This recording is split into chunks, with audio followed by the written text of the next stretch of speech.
Agora vamos falar sobre o estilo de vida que pode agravar ou melhorar os sintomas da menopausa. Então, aqui tem alguns pontos que eu gostaria de abordar, tipo vida ativa versus sedentária, meditação versus estresse, poluição mental e emocional e natureza versus cidade.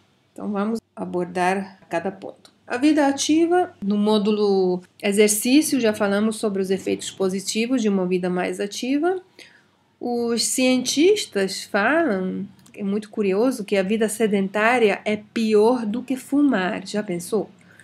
Então, enquanto você está escutando este vídeo, por exemplo, você pode se levantar da cadeira várias vezes para ativar a circulação da linfa, por exemplo. Nas nossas afazeres diárias, sempre há como embutir movimentos leves e fáceis que fazem grande diferença para o nosso bem-estar. Para se inspirar, veja os vídeos do módulo exercício. Muito bem. Então, meditação versus estresse.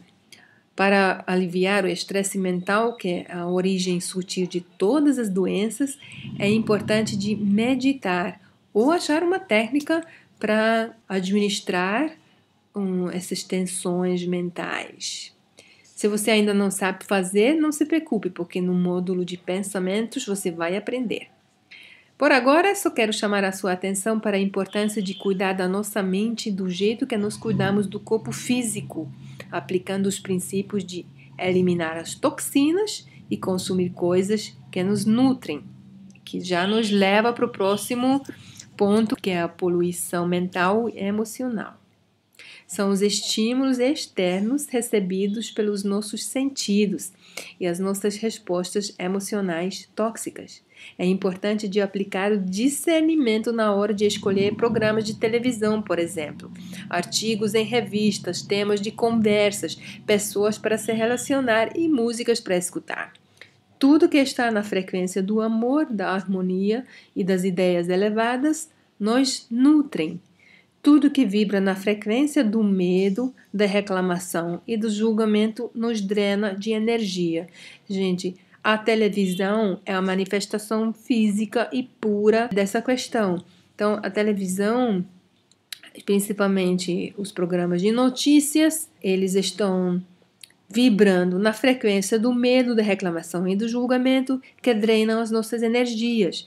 Quando você liga a televisão ou abre uma revista, um jornal que fala só dos problemas, você deixa entrar essa energia para a sua casa, você deixa entrar essa energia para o seu corpo, para a sua mente. Então, nessa hora, a gente pode parar para pensar que tipo de energia que eu quero convidar para minha casa, que tipo de energia eu quero deixar entrar no meu corpo e na minha mente. Eu sou a favor de energias boas que vibram na frequência do amor. Porque eu sinto que isso me alimenta, me nutre e aumenta a minha energia. Muito bom. Próximo ponto é a natureza versus cidade. Infelizmente, as cidades modernas drenam nossa energia. Então, por último, eu quero chamar muito a sua atenção para os efeitos positivos da natureza sobre o nosso bem-estar. A energia do sol, a energia de uma floresta ou do mar nos preenchem com alta vibração, que é capaz de reprogramar células doentias, capaz de remover toxinas e capaz de nos nutrir em todos os níveis. No módulo de casa já falamos sobre a importância de trazer a natureza para dentro da nossa casa, com as plantas que você pode distribuir pela casa e as pedras também que você pode distribuir pela sua casa. E é importante ter um contato diário com essas energias. Mas, claro, nada substitui uma caminhada na floresta ou uma natação no mar. O estilo de vida, na verdade, é igualmente importante do que a alimentação ou produtos de beleza que você passa na sua pele. Nenhum desses temas que a gente aborda aqui capaz sozinho de transformar a sua vida.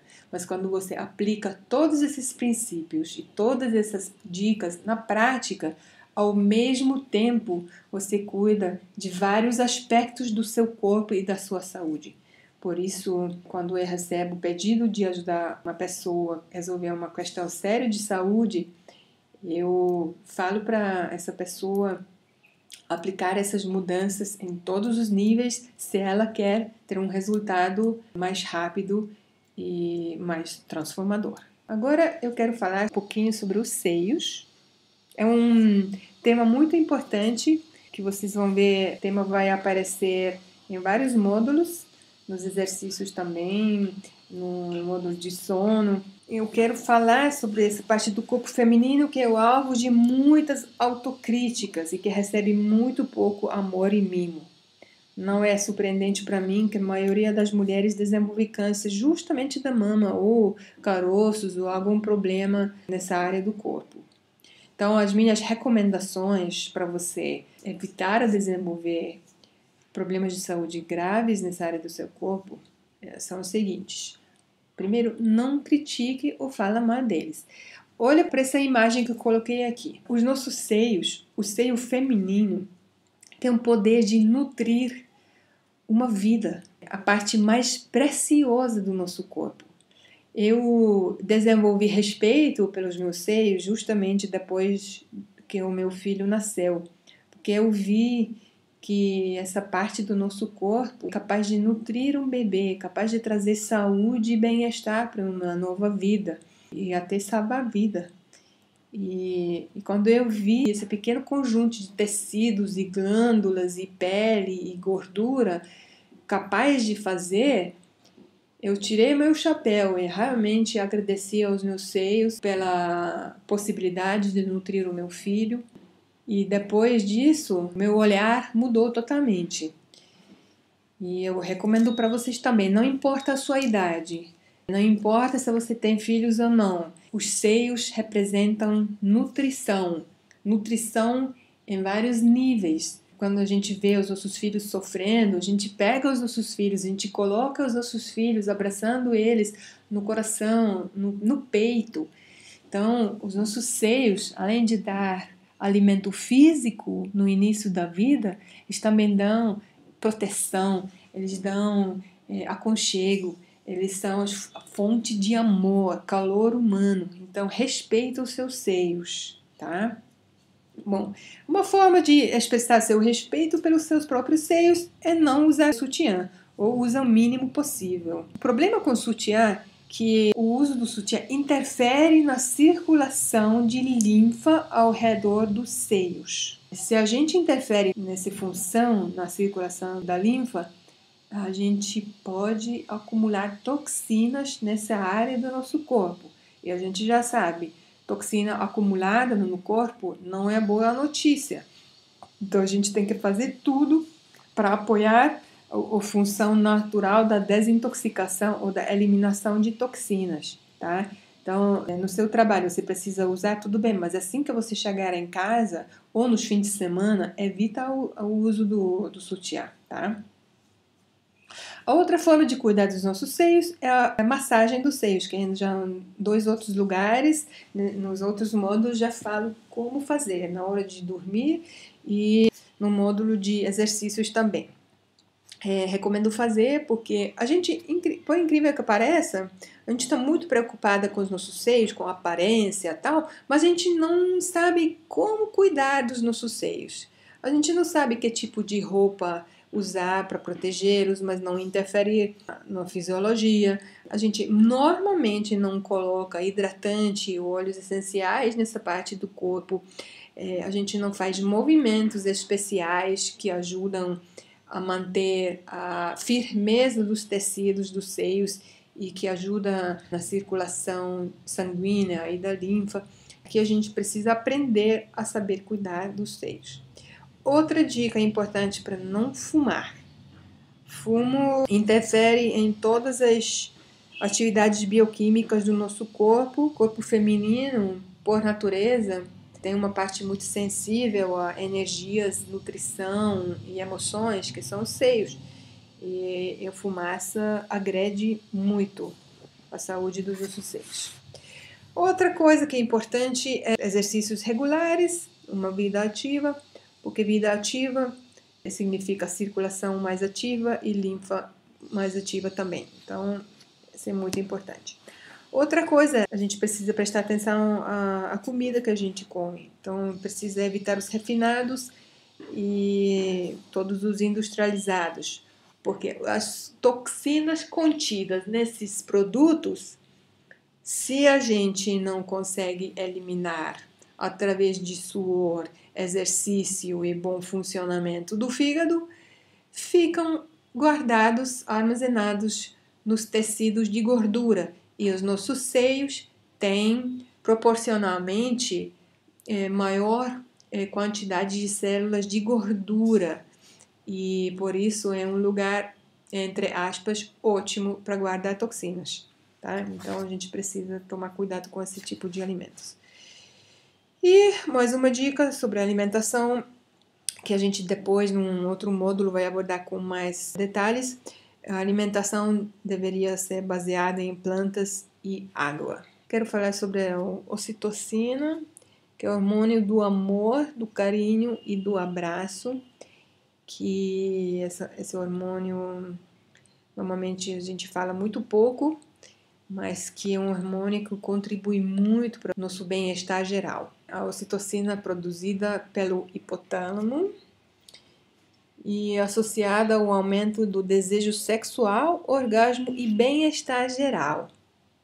Está liberado durante o orgasmo, parto e amamentação. Lembra que falei do papel dos seios na amamentação? É bom para o bebê, mas também bom para a gente. Porque durante a amamentação e também durante...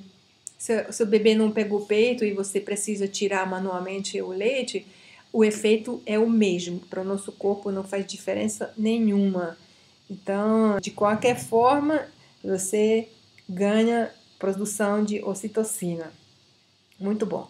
Ela é também responsável por criar vínculo com o parceiro e entre mãe e bebê.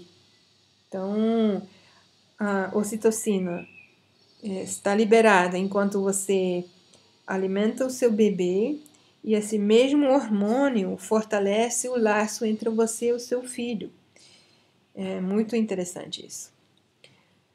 Bom, romance, ambiente calmo e romântico também ajuda a produção deste hormônio. Fabricado pelo estrogênio, que deixa a mulher mais calma, mais amiga.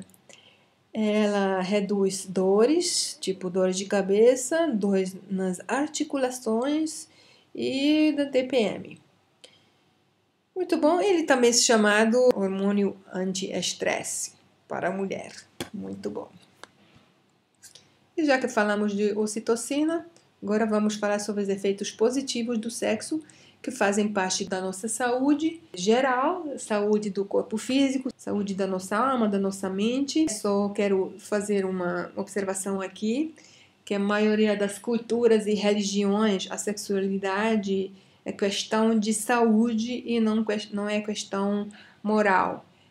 Quando está observado como uma questão de saúde, tira o peso de culpa, de medos da nossa sexualidade. Muito bom. Quais são os efeitos positivos do sexo? Primeiro, aumenta a imunidade. Ter uma boa saúde sexual reflete também em toda a saúde de um modo geral. Fazer sexo 2 vezes na semana está ligado a taxas maiores dos anticorpos chamados imunoglobulinas. Praticamente apoia o nosso sistema imunológico. Melhora a saúde do coração. Agora pode esquecer o medo de infartar durante atos sexuais, se não existe.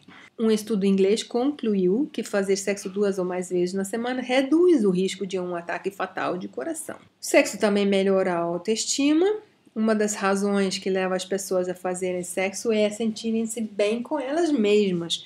O sexo bom começa com uma boa autoestima. Se há amor, conexão ou o que for a mais, esta autoestima aumenta. E a gente já falou mais cedo sobre como você pode aumentar a sua autoestima, cuidando da sua mente, cuidando da sua alma e principalmente aplicando os mimos e técnicas de beleza que eu abordo no módulo dos exercícios. Muito bom. Mais uma informação que na menopausa, muitas mulheres relatam que o sexo fica mais prazeroso para eles e porque elas sentem mais liberdade, elas perdem o medo de engravidar.